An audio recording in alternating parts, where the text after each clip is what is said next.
हम लोगों को कामकाज से फुर्सत नहीं, हनुमान जी को रामकाज से फुर्सत नहीं। रामकाज, अच्छा रामकाज कैसे करते हैं हनुमान जी? देखो, समुद्र किनारे सभी बंदर इकट्ठे हुए। समस्या थी कि 100 योजन समुद्र का जो उल्लंघन करे वही सीता जी तक पहुंच सकता है, क्योंकि संपाति ने बता दिया है अशोक वाटिका में सीता माता अशोक वृक्ष के नीचे बैठी हैं। अब 100 योजन समुद्र पार करे कौन? और गोस्वामी जी कहते हैं अपने अपने बल का सबने वर्णन किया, निज निज बल सब काहू भाखा, पर समुद्र पार जाने में संशय रहा मन में। क्यों? यह संसार ही समुद्र है, इसीलिए इसको भवसागर बोलते हैं। बंदरों ने अपने अपने बल का वर्णन किया, पर पार जाने में संदेह, इसलिए क्योंकि अपने बल पर कोई भी भवसागर से पार नहीं जा सकता। सभी ने अपने अपने बल का वर्णन किया।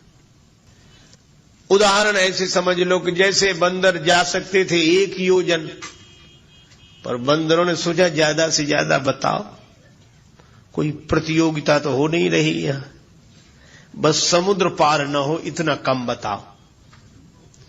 एक बंदर बोला हम 10 योजन जा सकते हैं। दूसरे बंदर ने सोचा ये जा सकते तो हम भी जा सकते हैं। पर इन सब में बूढ़े हैं जामवंत जी, बूढ़े बड़े चतुर होते हैं, जिंदगी भर का अनुभव होता है। जामवंत जी बोले जब बताना ही है तो 10 योजन काहे को बताते, 90 योजन बताओ, बस 10 योजन कम कर दो, उसमें क्या है।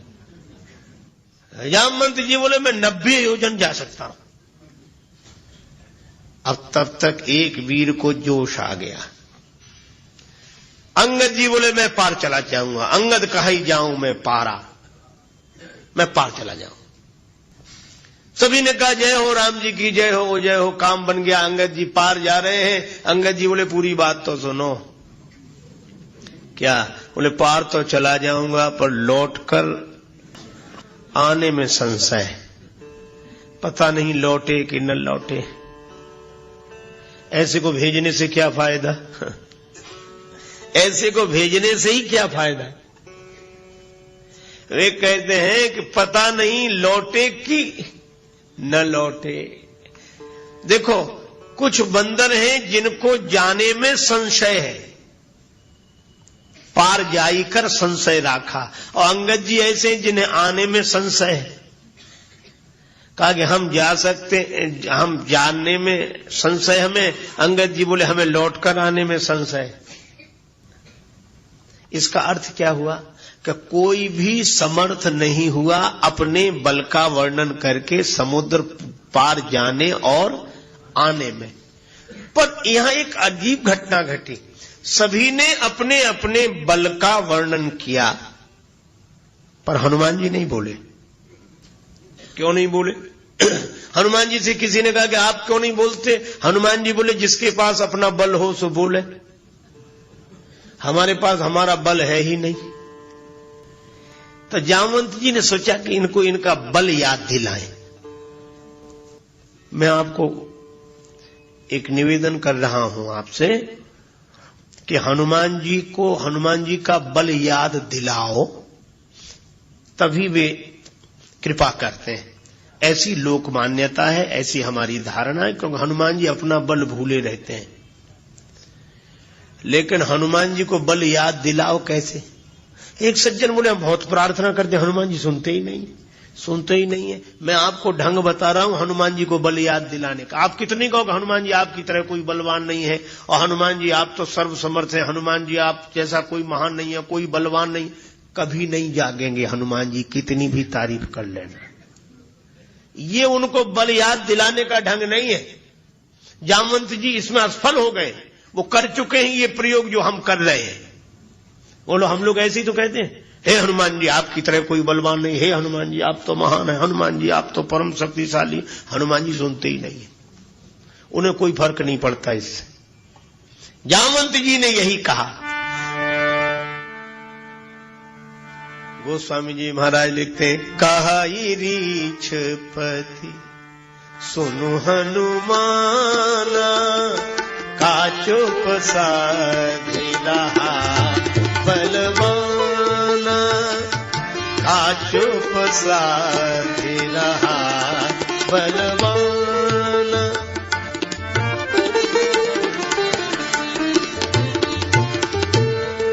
बलवाना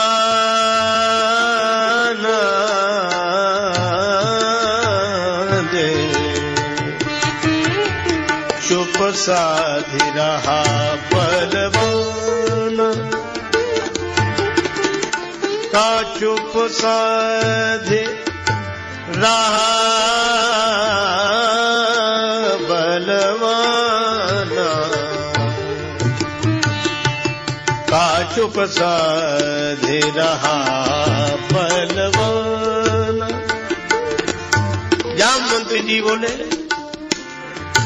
बलवान, अरे परम बलवान हनुमान जी चुप होकर बैठे हो। हनुमान जी कुछ नहीं बोले। जामवंत जी ने कहा कोई फर्क नहीं पड़ा। तारीफ करने वाले देखते हैं कि फर्क पड़ा कि नहीं।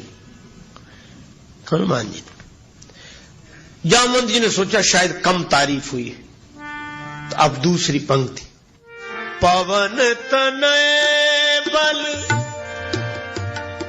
पवन समाना, पवन तनय पवन तनय,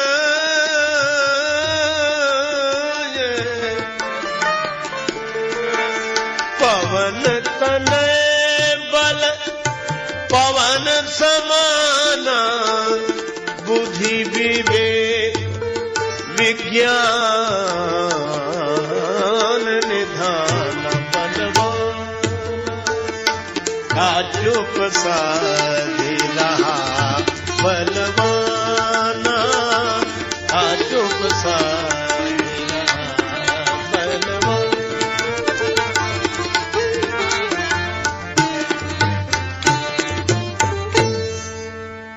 जामवंत जी बोले हनुमान जी तुम बलवान होकर चुपचाप बैठे हो। हनुमान जी में जब कोई अंतर नहीं आया तो जामवंत जी बोले अरे क्यों ना हो, पवन के पुत्र हो, अब पवन जैसे ही बलवान हो। तुम बुद्धि के, विवेक के, विज्ञान के भंडार हो। पवन तनय बल पवन समाना, बुद्धि विवेक विज्ञान निधाना। इतनी तारीफ की। प्रशंसा करने वाले यही तो कहते हैं अरे आप तो बहुत महान है, वो इतने से। अरे आपकी परंपरा में भी ऐसे ऐसे लोग हुए, पर हनुमान जी में कोई फर्क नहीं पड़ा। जामवंत जी ने सोचा अब क्या करना चाहिए। तब जामवंत जी ने तीसरी बात कही, राम काज लगीता अवतारा, राम काज लगीता अवतारा,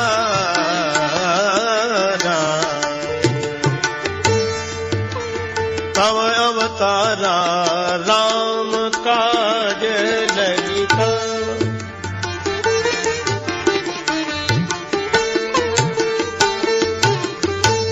सुनतई भयऊ पर्वताकारा,